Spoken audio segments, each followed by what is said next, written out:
Classificação indicativa. Livre para todos os públicos.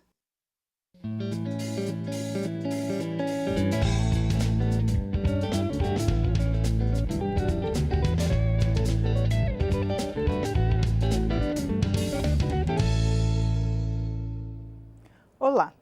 Parlamentares analisam uma proposta que cria impedimentos para cargos na magistratura. De acordo com a proposta de emenda à Constituição, será vedado aos juízes exercer competência em processos que figurem como parte o chefe do Poder Executivo que o tenha nomeado para o cargo. O entrevistado desta edição do Palavra Aberta é o autor da matéria, é o deputado André Figueiredo, do PDT do Ceará. E o programa tem uma produção conjunta da TV e da Rádio Câmara. Bom, deputado André, bem-vindo ao nosso programa. Obrigado. Queria que você falasse um pouco para a gente de uma proposta que deveria ser um caso mais de ética, né? Dos juízes se declararem impedidos nesses casos. É necessário realmente incluir na Constituição? Ficou necessário, principalmente diante da realidade que nós vivenciamos. Né? Evidentemente que talvez pela cabeça do Constituinte de 1988 nunca pudesse pensar que o chefe do Poder Executivo Federal viesse a ser denunciado por crime comum. Né? Isso nunca tinha acontecido desde 1988.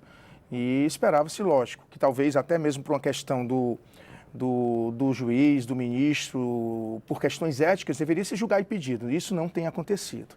Então, nós resolvemos entrar com essa PEC, que ela visa justamente fazer com que aquele ministro, aquele juiz, seja ele aqui a nível de tribunais superiores, a nível de STF ou STJ, e os desembargadores de Tribunal de Justiça também se sintam impedidos, né, de atuar em processos que figurem como réus, no caso aqui dos tribunais superiores, o presidente da República, e no caso de tribunais de justiça, o governador do estado que o nomeou. Né? Então, nós temos aí, por exemplo, que só aqui em Brasília, em termos de tribunais superiores, o presidente da República, são 11 ministros do Supremo Tribunal Federal, 33 do STJ, 27 do Tribunal Superior do Trabalho, que não vem ao caso aqui nessa questão, e mais 15 do Superior Tribunal Militar. Esses dois últimos não seriam, claro, objeto nem o STJ de preocupação, já que o presidente da República não responde perante eles.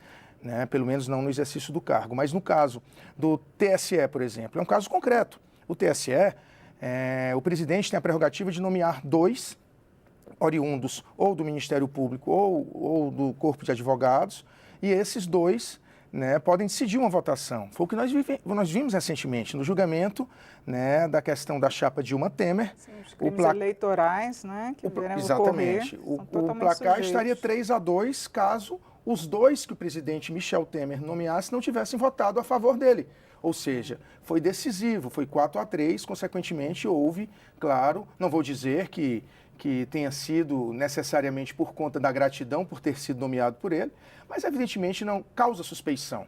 Né? E isso influenciou diretamente na vida política do nosso país e, como tal, essa PEC é indispensável. E para além disso, Gina, nós temos aí, recentemente, nós tivemos, ainda quando Eduardo Cunha era presidente da Câmara e teve já a necessidade de um pedido de impeachment ser analisado pelo presidente Eduardo Cunha e ter uma decisão por parte dele, qual seria, se abriria o processo, se arquivaria, e ele não se manifestou. O ministro Marco Aurélio, ao ser instado sobre isso, chegou e disse, não, eu quero que o presidente da Câmara se pronuncie. E o presidente da Câmara se pronunciou naquela época, dizendo que ia arquivar. Ok, arquivou, resolveu. Agora, nesse último caso também, o sorteio foi para o ministro Alexandre de Moraes. Alexandre de Moraes tinha sido um mês antes nomeado pelo presidente Michel Temer. E ele, diferentemente do ministro Marco Aurélio, se pronunciou dizendo que não caberia ao Supremo Tribunal Federal interferir na decisão de um presidente de outro poder. Na verdade, não é pedir para interferir, é apenas para que ele se pronuncie, uma vez que ele foi instado a isso, seja por parlamentares, sejam por entidades como a OAB. Claro.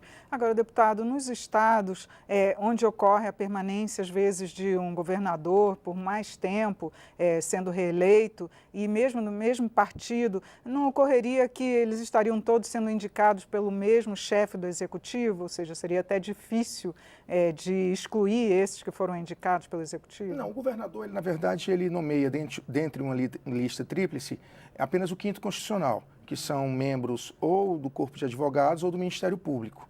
Né? E mesmo assim, mesmo que ele fique 8 anos, né, dependendo da composição dos tribunais de justiça, a rotatividade é bem menor. Consequentemente, nos 8 anos ele vai ter um percentual muito pequeno de membros do Tribunal de Justiça que tenham sido nomeados por ele. Ou seja, mesmo que esses todos se declarassem impedidos, não comprometeria em absoluto a questão do quórum. E diga-se de passagem, a questão do quórum já existem precedentes que o próprio Supremo Tribunal Federal já deliberou com quórum abaixo da metade. Agora, como que surgiu essa proposta? Os magistrados foram ouvidos também? Eles já deram opinião sobre a proposta? Não, nós conversamos, digamos assim, não com as entidades representativas de magistrados, mas conversamos com várias pessoas que militam no meio jurídico e que, claro, primeiro que a gente teria até mesmo que questionar, e isso é um próximo passo, a metodologia de escolha dos membros dos tribunais superiores, que hoje em dia há uma centralização muito grande nas mãos do presidente da República. E como são cargos vitalícios, é algo, digamos assim, que nós precisamos repensar essa metodologia, inclusive dando mandato para os presidentes, para os membros dos tribunais superiores e dos tribunais de justiça.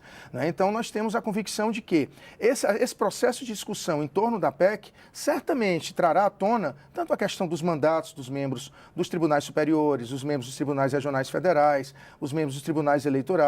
Né? Nós resolvemos não incluir os tribunais de contas dos estados, nem o Tribunal de Contas da União, justamente porque são tribunais que são órgãos de assessoria do Poder Legislativo. Queremos apenas nos ater aos órgãos do Poder Judiciário para que nós possamos realmente fazer com que julgamentos não sejam momentaneamente eivados de suspeição.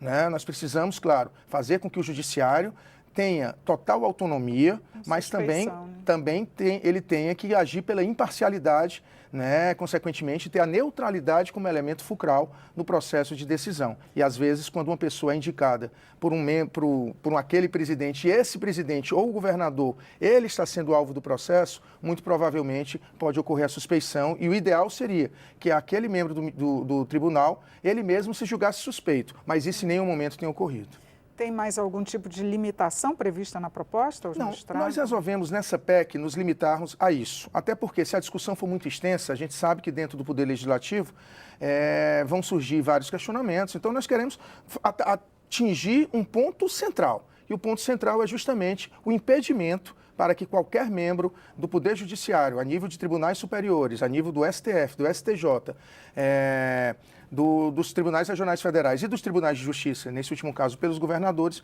que eles realmente não possam atuar em processos que quem o indicou seja parte, seja como atual gestor ou como ex-gestor, né? Até porque em eventuais processos ele pode figurar como ex-gestor e da mesma maneira também ser considerado suspeito. Aí agora, quanto à tramitação aqui na Câmara, ele está na CCJ e depois tem uma comissão especial? Como é que é? Isso. Ele já foi conferir as assinaturas, até porque para entrar uma PEC é bom que a população brasileira saiba, nós precisamos de um número mínimo de assinaturas para que ela possa tramitar e ir para a Comissão de Constituição e Justiça.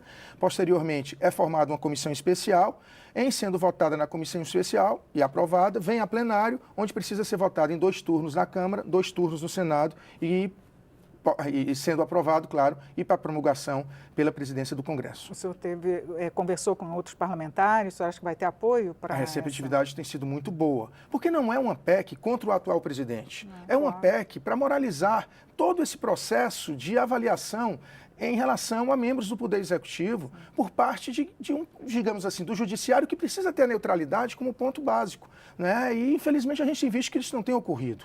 Isso não tem ocorrido. E é indispensável que isso ocorra, até porque as nossas instituições, aí eu falo não apenas do Judiciário, do Legislativo, do Executivo, as instituições como um todo, hoje, infelizmente, a população brasileira está olhando com descrença. Então, nós precisamos ter realmente ações que possibilitem a população brasileira a voltar a crer nessas instituições que são extremamente indispensáveis para o funcionamento da nossa democracia. Tá certo, deputado. Muito obrigado por seus esclarecimentos aqui no programa. Eu que agradeço, Regina. Eu conversei sobre a proposta que cria impedimentos para cargos na magistratura com o autor da matéria, o deputado André Figueiredo, do PDT do Ceará. Você pode assistir esta e também as outras edições em nossa página na internet, câmara.leg.br/palavra aberta. Eu sou Regina Assunção e agradeço a sua audiência. Até a próxima.